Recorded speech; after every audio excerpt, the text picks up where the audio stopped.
assalaamu aleykum tabarakallahu ñi ngi nuyu mbokk yu teew ci béréb bi yépp di leen ziyaara te di leen ñaan ngeen nangul nu ñuy dellu di sant yàlla moom mi nu may nu fekke may nu tal waaye dellu di yeesal sunu ziyaara ci sang bu tedd bi di Seydi Ahmed te di yonent bi sallallahu alayhi wa sallam dellu di yeesal sunu nekk taalibe sunu teggin ak sunu tarbiya ci keppaaru sang bu tedd bi di Mawlaaye Cheikh Ahmed Tijani di ko ñaan mu nangul nu sunu nekk taalibe nangul nu sunu teggin nangul nu sunu tarbiya ci barkeem fa tabarakallahu mu mel ni yàlla jàngal nañu ci alxuraan ni moom yàlla mooy la lumière des cieux waaye moom yàlla mooy la lumière de la terre boo demee ci suuratu nuur yàlla mi ngi wax ni allahu nuuru samawati wal ardi masalu nuurihi ka mishkatin fiha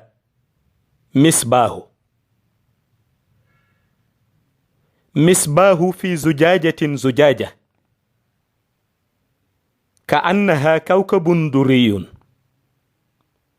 yuqadu min shajaratin mubarakatin zaytunatin la sharqiyatin wala harbiya yakaadu zaytuha yudi'u walaw lam tamsashu naarun nuurun ala nuurin yahdi llahu li nuurihi man yashaa'u wa yadribu llahu al amsaala linnaas wallahu bi kulli shay'in alim su ko defee nga am ci njàngat bi mooy yàlla dafa ni allahu nuuru samawati wal ardi yàlla mooy leeru asamaan waaye aussi yàlla mooy leeru suuf su ko defee nag li ngay gëstu mooy nan la yàlla di éclairer asamaan nan la yàlla donner la lumière des cieux mais aussi nan la yàlla donner la lumière de la terre soo analyser réalité divine da ngay conclure ni existence yu yàlla kenn mënu ko ñiye maanaam nekkinu yàlla dootul lu ni weddi parce que ñi weddi nekkinu yàlla ñépp suñu dindee nekkinu yàlla duñu am luñ ko remplacer kon nekkinu yàlla dootul lu ñuy weddi léegi nag li des mooy ni yàlla organiser bind bi mu bind asamaan yi ak ni yàlla organiser bind bi mu bind suuf si ginnaaw loolu ni yàlla éclairer asamaan yi ak ni yàlla éclairer suuf si soo delloo ci xaqiiqa da ngay yëg ni yàlla bi muy jéem a définir réalité bi nga xam ni mooy éclairer asamaan ak réalité bi nga xam ni mooy éclairer suuf dafa ni woon nanu basé wu ci kàddoom moom yàlla maanaam li mu wax ci alxuraan mu doy ñu te li mu wax ci alxuraan mooy allahu nuuru samawati wal ardi su ko defee yàlla ay tajaliyaatam ñoo créé monde xayb yàlla ay tajaliyaatam ñoo créé monde xayb xam nga lu indi loolu benn bi mooy moom yàlla ku wéet ci nguuram la wéet bi mu wéet ci nguuram bi muy créer entourage am benn bu ci ne ci entourage bi dafay am lu mu rocc ci rayon lumière am créer ca la mu bëgg mu nekk ndax boo seetloo entourage wu yàlla muy malaayika yi muy monde yi nga xam ni yii ci la dëkkal ay mbindeefam yu kenn xamul ak monde yi nga xam ni yii ci la denc ay secret mais monde yooyu yëpp booy dellu seen source mi ngi jóge ci la lumière du prophète monde boo ci jànkoonteel réalité monde bi mi ngi jóge ci réalité Muhammad te réalité Muhammad mi ngi jóge ci réalité uluhiyat ci la yàlla dindi torche lumière créé ko muy yonent bi sallallahu alayhi wa sallam kon bu yàlla waxee allahu nuuru samawaati ni moom yàlla mooy leeru asamaan dégg-dégg bi nga ci am mooy lépp li nga xam ni mi ngi rayonné ci asamaan di éclairer ci réalité uluhiyat la jóge bu mu jógee ci réalité uluhiyat soogay ñëw nekk la lumière du prophète bu nekkee lumière yonent bi lu ci jógewaat muy xeetu malaayika buy zikr lu ci jógewaat muy monde boo xam ni yàlla ca la denc ay secret lu ci jógewaat muy béréb yi nga xam ni moom la yàlla denc ci kaw te nitu yàlla yi di ko visiter lu ci jógewaat rek ci lumière yonent bi la jóge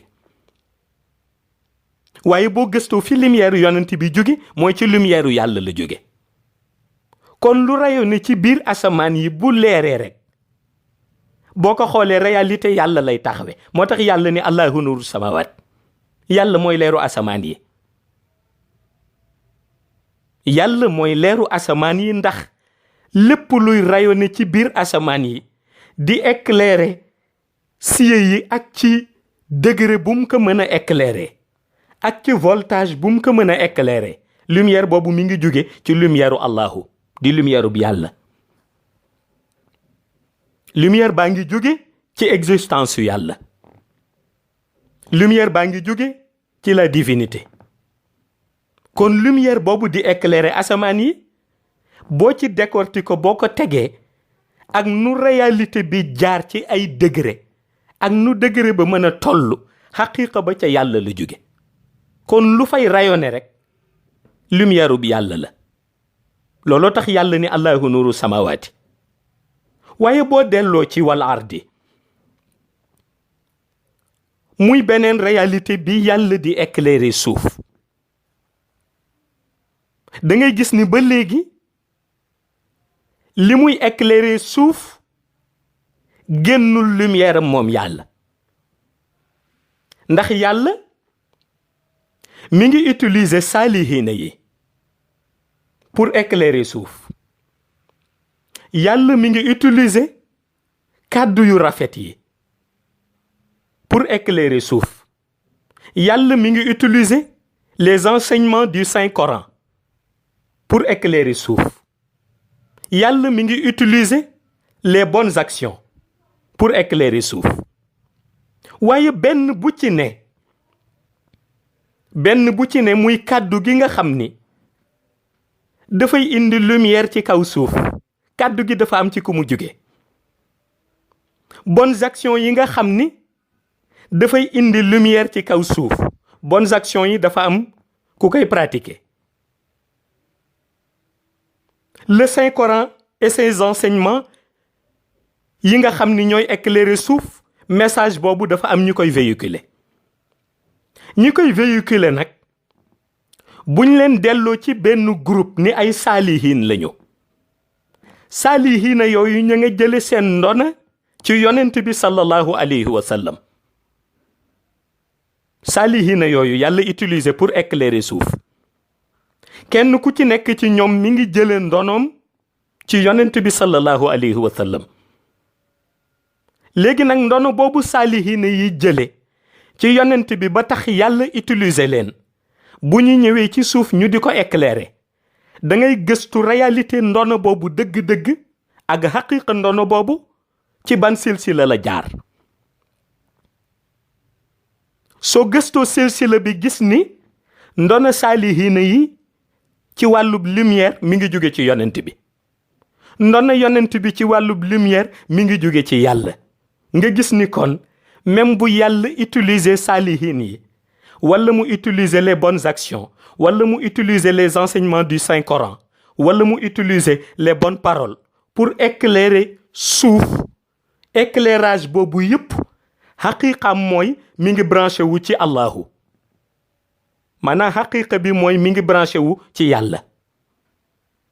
kon ba léegi boo ko toppee da ngay gis ni branchement bi dëgg-dëgg, réalité bi dëgg-dëgg ci yàlla lay jóge ba léegi. looloo tax yàlla ni Allahu nuuru samawati wal ardi. nga jàngat li éclairer asamaan, gis ni bu réalité boobu jaaree ci la lumière du prophète, li branché la lumière du prophète mooy uluhiyat, la divinité. nga gis ni bu yàlla ne Allahu nuuru samawati wal ardi, réalité bi nga xam ni mooy éclairer suuf te muy saalihiin yi ak ya nga xam ni ñoo bokk ci baat yi jëriñ suuf di jëriñ monde shahada. nga seetlu ni lumière boobu di dégager wu ci kaw suuf ak lumière boobu ay être di représenter ci kaw suuf, benn bu ci nekk ndono baa nga jóge ci lumière yonent bi sallallahu alayhi wa sallam. te ndono lumière yonent bi mi ngi jóge ci réalité Allahu. nga dellu ni kon yàlla bu ne Allahu nuuru samawati wal ardi, man yàlla may leeru asamaan yi, waaye man yàlla aussi may leeru suuf. kooku réalité la bu kenn dootul weddeeti. Allahu nuuru samawati wal ardi. léegi mu dellu ci yàlla bu ñu koy misaalal. waaye buñ ne misaal faw nga def ci jàngat. jàngat bi mooy li tolloo ak sa dégg-dégg ci misaal bi, ak li nga xam ni buñ ko misaalee aussi dafay ëpp sa dégg-dégg. ndax kenn ku nekk nu mu toll rek noonu lay déggee. kenn ku nekk aussi ni mu bëgg gise ni ko yàlla misaalal noonu lay visionner misaal bi. parce que misaal bi dès l'instant que mu ñëw ci xelu doomu aadama bi, li des mooy doomu aadama bi utiliser xelam nag pour jàngat misaal bi nan la war mel ci moom. looloo tax ñu ni yàlla bu ne masalu nuurihi ka mishkatin fiha misbah, kenn ku nekk rek ci moment boobu xelam dina dem ci benn misaal. kenn ku nekk ci moment boobu xelam dina dem ci benn représentation waaye kenn ku nekk ci moment boobu xelam dina am lu mu xalaat. nan lay jàngatee baat bi masalu nuurihi ka mishkaatin fiiha misbah. yàlla ni su ma doon misaalal lumière bi day mel ni benn béréb walla benn denc boo xam ni ci biir denc bi ñi ngi ci encastré benn lampe. masalu nuurihi bu ma doon misaal lumière ba ka mishkaatin dafay mel na benn denc fiiha ci biir denc ba misbah am na benn lampe. réalité bu am solo la. masalu nuurihi misaal la. yàlla ni bu ma ko doon misaal.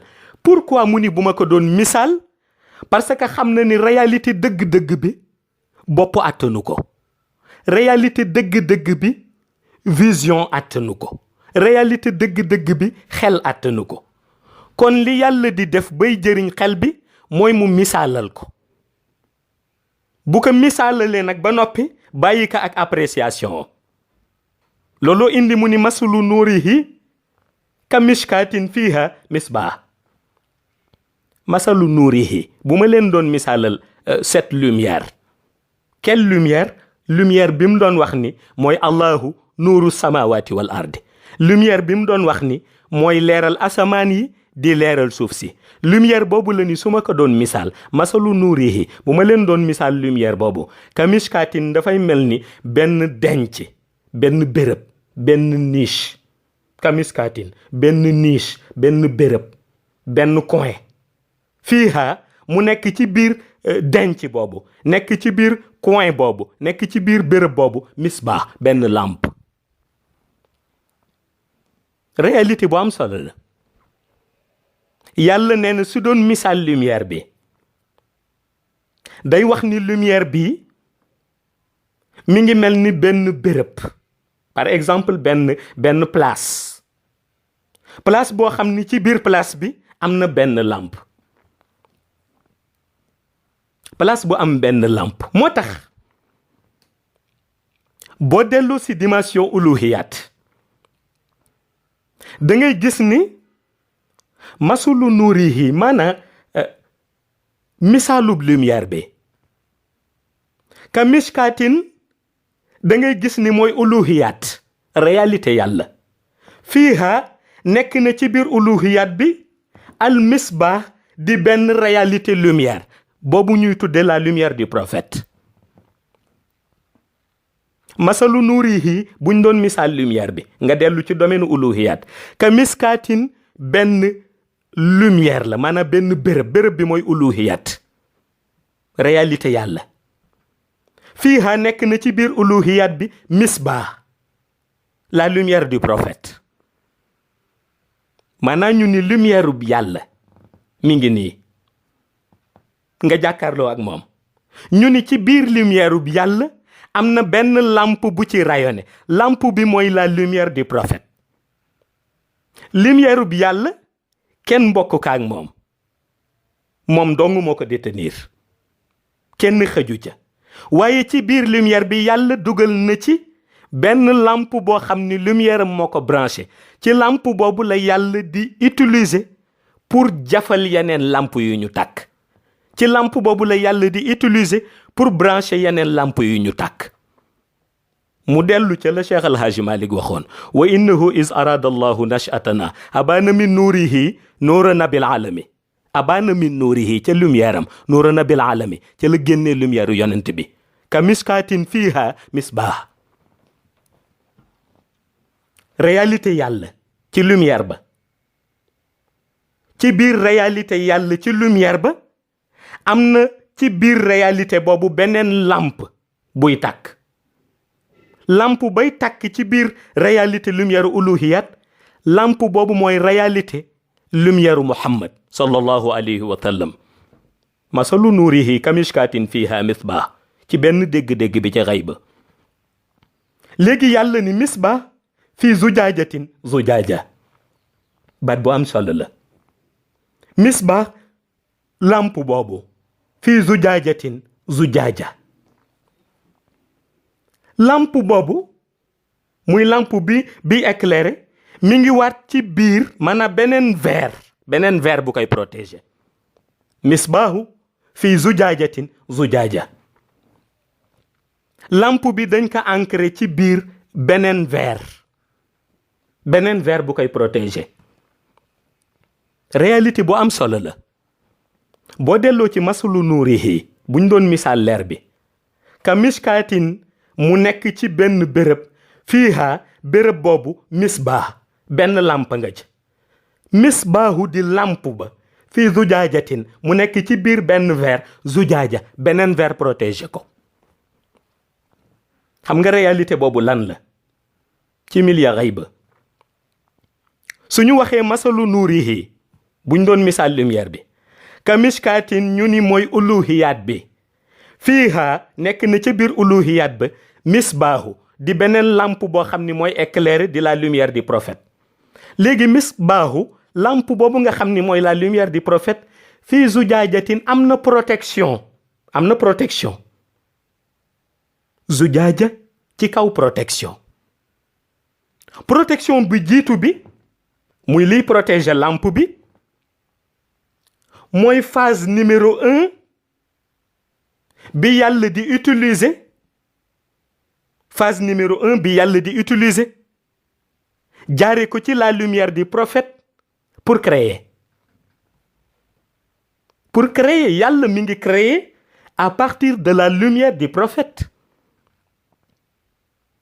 yàlla mi ngi créer à partir de la lumière du prophète. moo tax ma ni yàlla suñu waxoon matière première am dëgg-dëgg bim ci lim ci shahada xëy na mooy bi ñu xam ni moom la bindee maam Adama alayhi salaam muy ban. waaye ma ni soo demee ci réalité xaqiqa buñ la laajee léegi ban bi fan la jógee nag ban bi ci lumière la jógee ci ban lumière lay jóge ci lumière yu yonent bi la jóge. looloo tax bu ñu bindee maam Adama alayhi salaam ñu ni bind nañu Adama ci ban. Adama aussi il est porteur de la lumière du prophète parce que matière première u ban bi lumière la.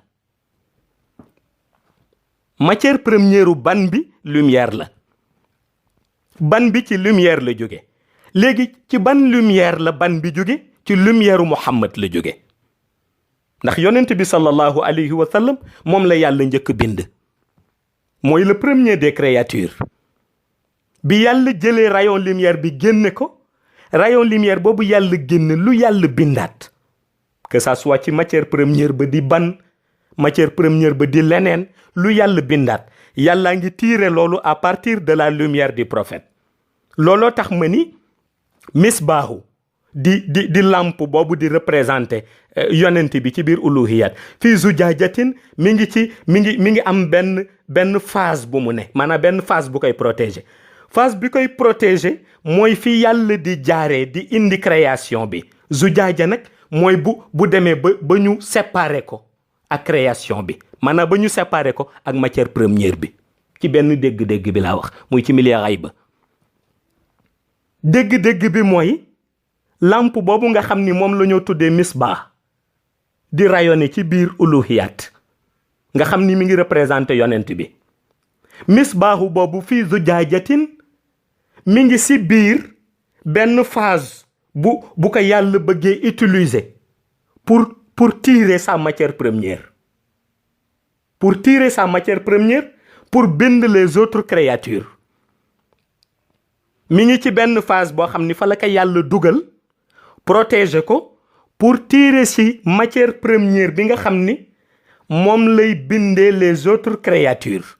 exemple comme maam Adama alayhi salaam yàlla tiire ban bi ci la lumière du prophète bind ci Adam alayhi salaam. looloo tax yonent bi moo mag ñëpp ci xaqiqa ku ko fi jiitu ci shahada yi moo mag ñëpp ci xaqiqa. moo tax ñu ni misbah fii zujaajatin mooy côté bi kay yàlla dugal pour tirer ci matière première bi pour bind ci. zujaaja mooy ginnaaw bu tirer matière première bi nag ba teg ko protection bi dox diggante matière première bi ak la lumière du prophète. te gis nga matière première boobu bi ko Mawlaay Cheikh Ahmad Tijani Chérif donne moom la ñu delloo si tuddee ka xatmiya. Espace intermédiaire bi diggante la lumière du prophète et les autres lumières. Mais les autres lumières sont issues de la lumière du prophète. Les autres lumières sont issues de la lumière du prophète. Espace intermédiaire boobu nag dox diggante xatmiya bi ak diggante la lumière du prophète, diggante boobu dox ca mooy lumière du prophète bi proprement dite. li ci yàlla tiré di matière première bi. Exemple ban bi mu bindee Adam alayhi salaam. ginnaaw bi yàlla utiliser ban bi nag ba bind ci Adam taxaw représenté yeneen créature humain yi nga xam ni dañuy ñëw ñu ni ay doomi Adam lañu. cursus boobu silsila boobu dox boobu mën nañ ko misaale misbaahu fii zujaajatin zujaaja. benn réalité la. parce que lu tax ñu ni benn réalité la réalité boobu bu ñëwee dafa am kenn ku nekk explication ba mu cay am. misbaahu fii zujaajatin zujaaja. léegi nag ka annaha kawkabun duriyun beneen réalité ñëw. ka annaha kawkabun duriyun beneen réalité ñëw. réalité bii ñëwaat mooy vers boobu di ñëwaat. vers bi day mel ni benn astre buy briller. benn astre buy briller maanaam benn melokaan buy briller. melokaan bi mi ngi tiire li koy taal ci benn arbre ci benn garab. benn garab goo xam ni yàllaa ko barkeel. ka annaha kawkabun duriyun yuqadu min shajaratin mubarakatin. ka annaha kawkabun duriyun yuqadu min shajaratin mubarakatin. réalité boobu bu ñëwee muy réalité bi ma doon wax ci milieu xayb nga xam ni bu la lumière du prophète génnee ci uluhiyat yàlla jël la lumière du prophète tiire ci matière première bi nga xam ni ci lay bind Adam alayhi salaam muy ban bi. à partir ban boobu bu ci yàlla bindee Adam alayhi salaam espace intermédiaire boobu. léegi nag espace intermédiaire bi yàlla utiliser bind ci Adam tëdd. Adam mi ngi briller boo gisul maanaam lumière Adam ci zahir lumière Adam mi ngi briller ci baatin. ndax ñu ngi ko bind à partir de la lumière du prophète.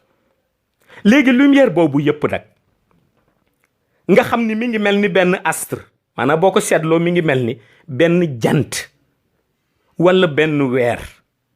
jant wala weer boo xam ni day briller. ni muy àndandoo di briller loolu yëpp mi ngi ko jële ci benn garab gu yàlla barkeel. maanaam garab gi yàlla barkeel suñu doon misaal garab gi dañ naan représentation la. représentation la. garab gi yàlla barkeel mooy yàlla dafa ni mi ngi dellu ci source bi. maanaam garab gi mooy source bi. day delloo si waat diggante explication bu ñu indi woon léegi ci notion uluhiyat ak réalité bi su dellusee nan lay dellusee ci uluhiyat. pour loolu faw nga jàngataat ko noo koy jàngataate mooy masalu nuurihi bu ñu doon misaal lumière bi ka mishkaatin mooy uluhiyat. fiiha nekk na ca biir uluhiyat misbaahu benn lampe. lampe bi mooy lan mooy la lumière du prophète. misbaahu lampe boobu di la lumière du prophète fii zujaajatin ca la yàlla tiiree matière première bi teg. zujaaja maanaam matière première boobu moo indi création bi. ka annaha nag nekk ni ci biir loolu kawkabun duriyun maanaam lumière boo xam ne mi ngi éclairer. xam nga lu tax bi lumière bi di éclairer mooy lumière du prophète la mooy réagir ci ñoom. ka annaha kawkabun duriyun. léegi nag yuqadu min shajaratin mubarakatin. loolu nag booy dellu si maanaam éclairage boobu am ci côté métaphysique sooy dellu si norme yu rafet yooyu sooy delloo si décoration yooyu yaa ngi koy delloo si ci benn représentation bi ñuy tudde min shajaratin mubarakatin mu mel na la ñuy tuddee l'arbre béni mais arbre bi représentation la arbre bi il représente la lumière de la divinité loolu la arbre bi di représenter maanaam yàlla day wax décoration ba nu décoration ba rëyee rëy nu melokaan ba rafetee soo ko delloosee yaa ngi koy delloosi waat ci leerub yàlla gis nga ba léegi loolu day dëggal baatu allahu nuuru samawati wal ardi dafay dëggal baatu allahu nuuru samawati wal ardi min shajaratin mubarakatin muy décoration ba décoration lumière ba zaytunatin la sharqiyatin wala harbiya baat bu am solo la zaytunatin la sharqiyatin wala harbiya boo jëloon maanaa représentation arbre boobu ngay laaj ndax arbre boobu par exemple am na espèce ci ban espèce la bokk ñu ni la bokkul ci benn espèce nga ni ndax arbre boobu am na ci xeet buñ ko mën a misaale ñu ni bokkul ci benn xeet zaytunatin la sharqiyatin wala harbiya moo tax ñu ni du olivier boo xam ni c'est un olivier oriental du olivier boo xam ni c'est un olivier occidental zaytunatin la sharqiyatin wala harbiya baat bu am solo la mooy yàlla dafa bëgg wax ni matière première bi mu utiliser tiré ko ci la lumière du prophète jaare ci créé ci Adam alayhi salaam te ñu ni Adama yàlla nga ko créé à partir ci ban bi mais ban boobu yàlla tiré ci la lumière du prophète ban bi dellu di éclairer yàlla bind ci Adam nekk un être humain mais intérieurement lumière yonent bi mi ngi rayonné ci biir jëmmam looloo tax yàlla santoon sax malaayika yi ni nañu sujjuut ci kanamam maanaam sujjuut bi du woon pour Adam alayhi salaam mais pour la lumière du prophète bi nga xam ni moom la porté woon léegi nag yàlla ni suñ doon misaal lumière boobu zaytunatin la sharqiyatin wala harbiya lumière bi amul xeet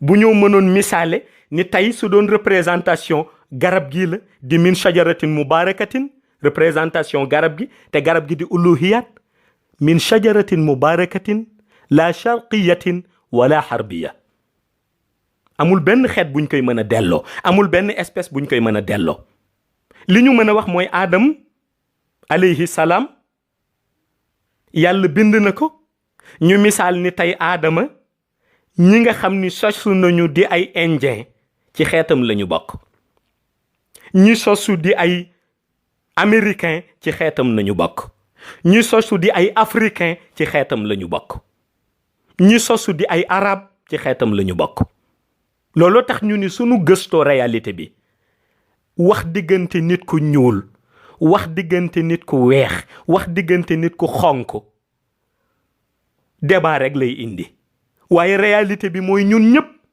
ci Adam alayhi salaam la ñu jóge Adam alayhi salaam ci la lumière du prophète la jóge matière première bi ñu ko binde matière première bi yàlla nga ko tiré ci la lumière du prophète kon ñun ñëpp ñooy dellu bokk ndey ak baay quel que soit kii nit ku ñuul la quel que soit kii nit ku weex la quel que soit kii nit ku xonk la quel que soit kii nit ku jaune la fi nu yàlla jële amul xeet amul ethnie amul kii nii la mel benn représentation la muy min shajaratin mubarakatin zaytunatin la sharqiyatin wala harbiya léegi nag yakaadu zaytuha yudi'u walaw lam tamsasuhu naarun yàlla ni gis nga boo seetloo melokaanub lumière bi ba léegi mi ngi ci lumière bi dafa mel na lumière boo xam ni day tàkk lumière boo xam ni boo ko doon misaal tey day mel na dëwlin joo jël am loo ca taal dëwlin bi di tàkk mais safara laalu ko gis nga spectacle bu muy indi spectacle bi muy indi mooy lumière boo xam ni mi ngi tàkk te bi muy tàkk gisoo maanaam benn fil bu ko relier ak benn interrupteur wala benn fil bu ko relier ak benn prise. lumière bi buy tàkk gisoo benn fil bu ko relier ak benn interrupteur wala benn fil bu ko relier ak benn prise. mooy yàlla bu bindee Adam alayhi salaam ba léegi ñi ngi ci zaytunatin la sharqiyatin wala harbiya yakaadu zaytuha yudi'u walaw lam tamsasuhu. balaa beneen réalité bi di ñëw bi yàlla bindee Adam alayhi salaam donte yàlla relié na Adam alayhi salaam ak la lumière du prophète. yàlla relié na Adama alayhi salaam avec la lumière du prophète. mais teewul ni mu relié Adam alayhi salaam avec la lumière du prophète teewul bu Seydina Adama dee dox ba xeet bu mu jur kenn ku nekk lumière du prophète mi ngi éclairer intérieurement ci sa biir organisme te nga mën a romb nit ñi ku yàlla dénkul basiira bu mot wala ku yàlla dénkul baatin bu mot bu la xoolee du mën a ràññee loolu. ba tax ngay dégg nitu maarifa yi di wax kenn ku nekk am na lumière bu nekk ci moom. li des mooy mu fexe liggéey lumière bi nekk ci moom ba développé ko. kenn ku nekk ci moom ba ci ki gëmul yàlla. ba ci ki gëmul yàlla am na lumière bi nekk ci moom. li des mooy mu fexe liggéey lumière bi nekk ci moom ba développé ko.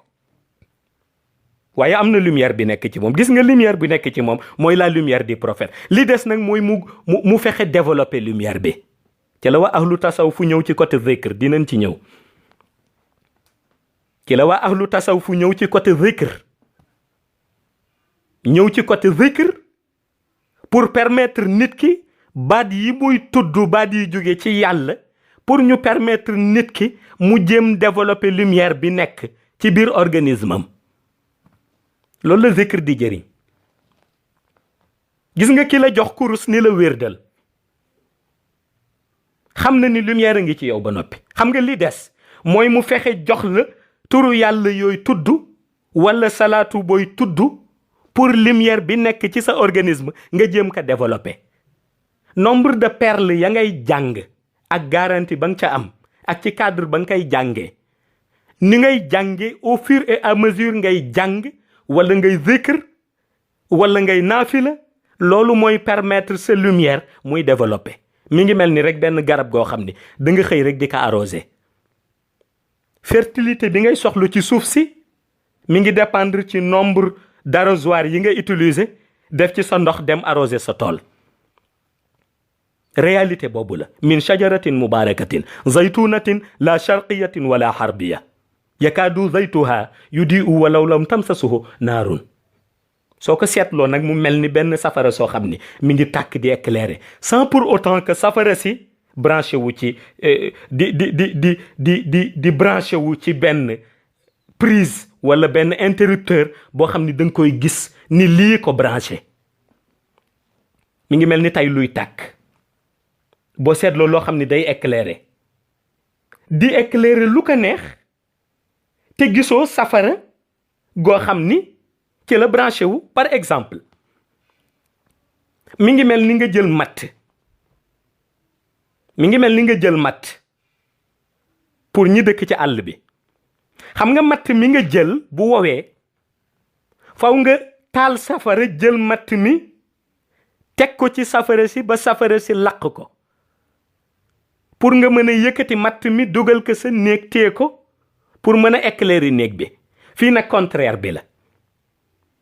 fii yàlla dafa ni lumière bi boo ko doon misaal mi ngi mel ni par exemple tey matt mi nga jël matt mi nga dugal ko ci néeg bi muy éclairer néeg bi te pourtant matt boobu dugaloo ko ci safara si ba safara si lakk ko ba noppi. min shajaratin mubarakatin zaytunatin la sharqiyatin wala harbiya waaye yakaadu zaytuha yudi'u walaw lam tamsasuhu naarun. lumière bi ni muy éclairer boo ko doon misaal mi ngi mel ni tey nga jël matt pour matt mi éclairer sa biir néeg faw nga lakk matt mi ci safara si ba jafal ko ba mu tàkk nga soog koy dugal sa biir néeg bu sombre pour néeg bi am lumière. fii nag da ngay jël matt mi dugal ko ci biir néeg bi matt mi di éclairer néeg bi sans pour autant que nga jafal ko ci safara si. yakaadu zaytuha yudi'u walaw lam tamsasuhu naarun. mu mel ni dañu laaj waaw pourquoi loolu nag pourquoi loolu mën nekk yàlla ni nuurun ala nuur. nuurun ala nuur, lumière sur lumière. lumière sur lumière boo ko doon misaal jaare ko ci la lumière du prophète da ngay delloo si ni lumière sur lumière mooy réalité lumière ub yàlla ci uluhiyat bi. réalité lumière yonent bi nekk ci biir lumière ub yàlla soo leen boolee ñoom ñaar day nekk lumière sur lumière. ka mishkatin fiha misbah misbahun fi zujajatin zujaja. ka mishkatin fiha misbah nuurun ala nuur. ka mishkatin fiha misbah. ka mishkatin ci milliard ay ba mëni boo ko delloo woon ci uluhiyat fiha nekk na ca biir uluhiyat bi misbah la lumière du prophète. moo tax bu yàlla ne nuurun ala nuur, lumière sur lumière, première lumière bi di la lumière de la divinité, deuxième lumière bi di la lumière du prophète. la lumière de la divinité moom dong la, moom dong wécc ci nguuram kenn bokk ka ak moom. la lumière du prophète bépp lumière buy éclairer, bépp lumière buy scintiller ci lumière boobu lañ la jëlee. nuurun ala nuur. waaw nuurun ala nuur di lumière sur lumière, la lumière de la divinité et la lumière du prophète. léegi nag la lumière de la divinité, la lumière du prophète nekk ci biir la lumière de la divinité. ka mishkatin fiha misbah nuurun ala nuur. léegi yàlla ni yahdillahu li nuurihi man yashaa'u. réalité la yahdillahu li nuurihi man yashaa'u. yàlla nee na man yàlla may guider jëmale sama lumière ku ma neex. yahdillahu li nuurihi man yashaa'u. yàlla ni man yàlla may jël sama lumière di ci guider ku ma neex. loolu mooy jëmm joo xam ni tey jii jëm na ci lumière bi yàlla. maanaam jëm ci lumière yàlla mooy lan? suñ ko dellusee ci côté shahada mooy jéem a reconnaître yàlla benn bi la. jéem a reconnaître yàlla benn bi la. nangu ni yàlla am na ci condition yi la bokk. nangu ni yàlla aussi bu fi lépp jóge moo fi des ci condition yi la bokk. beneen bi ci des mooy nangu ni jaamu yàlla nga ci condition yi la bokk. nangu ni jaamu yàlla nga nag bi ci des mooy nangu topp yàlla ginnaaw bi nga nangoo ni jaamu yàlla nga boobu ci condition yi la bokk. waaye boo nangoo topp yàlla yi nga nangu topp yàlla ci ni yàlla bëggee nga toppee ko noonu ci condition yi la bokk. yahdillahu li nuurihi man yashaa'u. yàlla nag ni ku accéder foofu, maanaam ku accéder ci station boobu mooy nangu ni yàlla am na, nangu ni moom jaamu yàlla la, nangu topp yàlla te nangu nag topp yàlla ca na yàlla bëggee mu topp ko. ku agsi foofu rek fekk na yahdillahu li nuurihi man yashaa'u. fekk na yàlla ko tànn ci bi muy tànn ñamu dippee ni ñooy man yashaa'u, mooy ñi ko neex.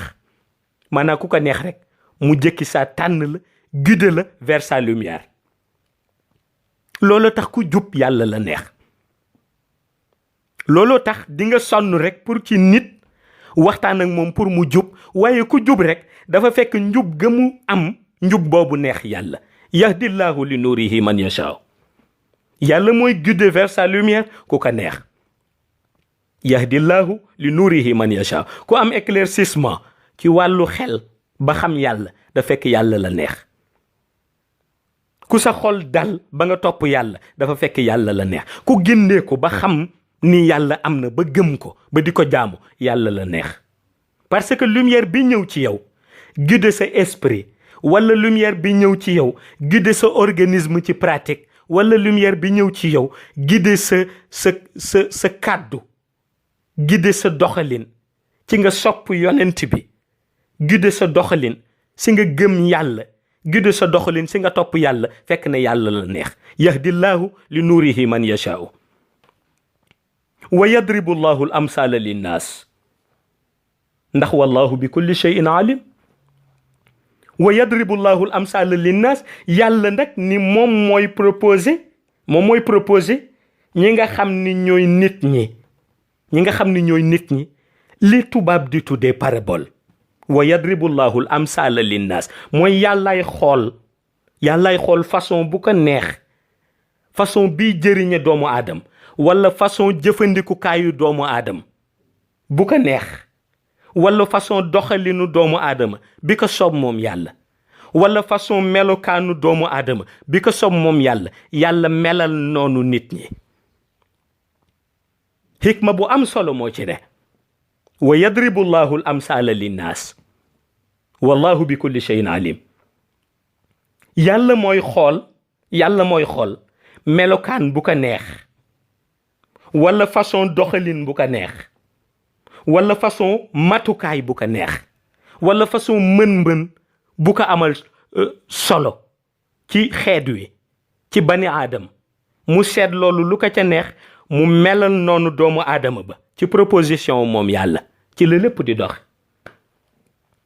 loolu la mag ñi daan wax ni wa yadribu llahu al amsala linnaas ñu ni yàlla ndeysaan ñu ni yàlla mooy xool luy jëriñ nit yàlla def ko ci moom waaw mag ñi loolu lañ daan wax gàttal seen kàddu dañ daan wax ni yàlla mooy xool liy jëriñ nit yàlla proposé ko waaw ni ko lii moo lay jëriñ ñu ni moo tax alxuraan su ñëwee nee nañu ñëwam dafa ñëw mais conditions yi mu tëral yépp parce que dafa gis ni bu ci nit jaaree rek dundam am sens moo tax mu tëral ko amul benn condition boo xam ni mi ngi ci livre saint di alxuraan te fekk na yàlla moo ci am intérêt noonu la ko mag ñi daan jàngalee dañ daan wax ni nit ñëpp suñu xëyoon di jaamu yàlla guddeeg bëccëg di ko topp kenn du ko moy loolu nuy def du yokk benn tomb bu gën a tuuti atom ci nguuru yàlla waaye ñu ni nit ñëpp suñu xëyoon nit di tooñ yàlla di ko moy di def lu leen neex ñu ni noonu ñuy def du wàññi lu gën a tuuti benn tomb bu tol na atom ci nguurub yàlla ñu ni moo tax soo jëfee rek sa bopp nga jëfal waaw ñu ni looloo tax nag yàllaay xool condition bu ko neex yàllaay xool lu ko neex ci melokaan yàllaay xool luy jëriñe mu proposé ko doomu aadama wa yadribu llahu al amsala linnaas yàlla mooy proposé parabole yi doomu aadama yi wa yadribu llahu al amsala linnaas parabole yi melokaan bu nekk nga ci waaw waaye xikma bu nekk nga ca waaw waaye jàngat bu nekk nga ca wa yadribu llahu al amsala linnaas léegi nag lu tax loolu wallahu bi kulli shay'in alim yàlla mooy ki nga xam ni balaa ngay xalaat xam na li ngay waaj a xalaat yàlla mooy ki nga xam ni waxuma rek xam na li ci xel yi mais balaa ngay xalaat xam na li ngay waaj a xalaat wallahu bi kulli shay'in alim waaw moo tax lépp lu nit xam yàlla moo ko gën a xam ndax moo ko xamal lépp lu nit di xalaat yàllaa ko njëkk yëg ndax moo ko xalaat loo balaa nit ki di xalaat yàlla fekk na moom serne na xelu nit ki ba noppi ba lu nit ki di xalaatati yàlla moo ko ciy jiitu wallahu bi kulli shay'in alim moo tax yàlla lépp la xam looloo tax soo jàngatee réalité allahu nuuru samawati wal ardi masalu nuurihi ka mishkatin fiha misbaahu fi zujaaja ka annaha kawkabun durriyun yuqadu min shajaratin mubarakatin zaytunatin la sharqiyatin wala harbiya yakaadu zaytuha yudi'u walaw lam tamsasuhu nuurun ala nuurin yahdi llahu li nuurihi man yashaa'u wa yadribu llahu al amsala linnaas wallahu bi kulli shay'in alim soo ko jàngatee da ngay yëg ni benn misaal la ci lumière bu yàlla boo xam ni kenn ku nekk ci état d'esprit bi nga toll war nga ko mën a tafsir benn misaal la ci lumière bi yàlla boo xam ni kenn ku nekk ci état d'esprit bi nga toll wala ci dimension bi nga toll war nga ko mën a tafsir. ndax lu tax kenn ku nekk mën ko tafsir, lu tax kenn ku nekk état d'esprit ba mu toll mu mën ko wax ni nii la. ndax yàlla dafa ni day misaal. masalu nuurihi buñ la ko misaalaloon, léegi nag yàlla buñ la ko misaalaloon kon xam na ni moom yàlla véracité bi dëgg-dëgg kenn àggu fa. véracité dëgg-dëgg bi kenn àggu fa moo tax mu bëgg ko misaal. bu ne daf koy misaal masalu nuurihi parce que xam na réalité ba dëgg-dëgg du xel yëpp a ko mën jàpp. bu ne masalu nuurihi buñ ko misaale mooy xam na ni na mu mel réellement dëgg-dëgg du bët yëpp ñoo ko mën a xool. moo tax mu ni masalu nuurihi buñ ko misaaloon soo koy indi ka mishkatin fiha misbah, kenn ku nekk mën na ko jàngat selon nam ca toll, kenn ku nekk mën na ko àtte selon nam ko déggee. loolu mooy réalité xam-xam bi ci ne. masalu nuurihi ka mishkatin fiha misbah. moo tax am na ñoo xam ni buñ koy jàngat tey dañuy jël lu mel ni ampoule di la wan réalité bi. di la wan réalité bi masalu nuurihi ka mishkatin fiha misbah dañuy jël lu mel ni ampoule ñu ni la lampe bi ci biir ampoule bi. lampe bi ci biir ampoule bi ñu ni la moom mooy fiha misbah. misbahun fi zujaajatin zujaaja ñu ni bu lumière bi tàkkee veeru lampe bi mooy zujaajatin zujaaja. verre bi tegu ci kaw nga xam ni moo ko protégé. dañ la koy jàngal parce que kenn ku nekk war nga mën a jël dara jàngat ci réalité aaya alquran bi nga soog koy firi. ndax lu tax kenn kese mënu ko firi benn firi dong ñu ni nii la mooy wane ni yàlla dafa ni buñ la ko misaalalee masalu nuurihi comme day misaal nag kenn ku nekk nu sa état d'esprit toll, kenn ku nekk fu sa dimension toll noonu nga ko mën a jàngatee. mooy réalité allahu nuuru samawati wal ard. waaye boo gisee ni lañ cay tiire nun comme profit mooy yahdillahu li nuurihi man yashaaw. yàlla mooy jëmale ci lumière am ku ko neex. waaye wa yadribu llahu al amsala linnaas wallahu bi kulli shay'in alim. réalité boobu lañ ciy tiire. réalité boobu nag buñ ko ciy tiire mooy yàlla suñu defee jàng dañuy gis ni lumière boobu nu mu ñu ko mënta misaalale. bu dee ci milieu xayb la ko misaale, bu dee ca milieu xays la ko misaale, bu dee ca milieu bast la ko misaale, bu dee ci milieu shahada bii nu ne la ko misaale. benn bu ca nekk ki koy wax ni dëgëreem toll ci gis-gis la nga cay jàngataat mooy rek dëggal li yàlla wax ni allahu nuuru samawati wal ardi. yàlla mooy leeru asamaan yi waaye aussi yàlla mooy leeru suuf. nun ko mënta misaale nag loolu rek nga cay jàngat allahu nuuru samawati wal ardi. ndax loo ca dégg ca misaal ba lu mu diis xaqiiqa baa nga jóge ci lumière yonent bi. xaqiiqa boobu lu mu diis ma nga jóge ca lumière bi yàlla. kon réalité yàlla la. yàlla moom dong mooy foo xam ni lumière am jógewul fenn ndax mooy kenn ki ci kaw lépp. waaye lumière am ci la lumière yonent bi génne. lumière yonent bi ci la lumière créature yi génne. lumière yonent bi lépp lu yàlla bind ci foofu la ko jaarale. matière première baag lu mu mënta doon. waaw boobu mooy benn réalité bi. looloo tax ku yàlla bind rek lumière mi ngi ci yow. li des nag mooy fexe développer lumière ba. fexe développer lumière bi parce que branchement bi ci monde xayb ba xam nga fan la xewee. mooy bi ñu taxawee ci alamul arwaax yàlla ni alastu bi rabbikum qaalu balla. alastu bi rabbikum qaalu balla boobu nga xam ni yonent bi ko yëkkati ci ruuxaani yu baat boobu jaare ci yeneen ruux yi yëpp raisonné ñu dëggal yàlla existence am. foofu la ku nekk mosee ci lumière yonent bi. ku ne mos ci lumière yonent bi alastu bi rabbikum qaalu balla. foofu la lumière uluhiyat fexe ba centrer lumière yëpp autour de la lumière du prophète. alastu bi rabbikum xaalu balla ca alamul arwaax di milieu xayb ku ca nekk mos ca. léegi nag bi ñu waxee xaalu balla dëggal yàlla existence am kon pacte bi signé nañ ko. li des nag mooy ñëw ci monde shahada pacte bi ñu signé woon ñu fexe dundal pacte ba. nan la ñuy dundalee pacte bi mooy fexe ba lumière bi nekk ci yow nga développé ko.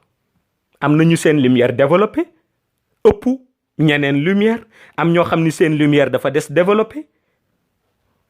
am na ñoo xam ni seen lumière branchement bi mu am ci yonent bi voltage ba moo ëpp doole keneen na mu branché woo ci yonent bi ak voltage ba mu am ndax kenn ku nekk ak na nga branché ci yonent bi ak sa voltage na mu toll.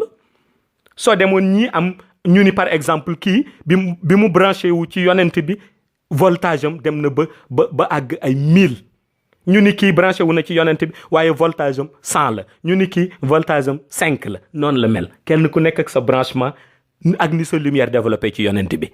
mag ñi nag pour nit fexe développé lumière am looloo tax Mawlaay Cheikh Ahmad Tijani indil nu tariqa tijaniya indil nu salaatul fatiha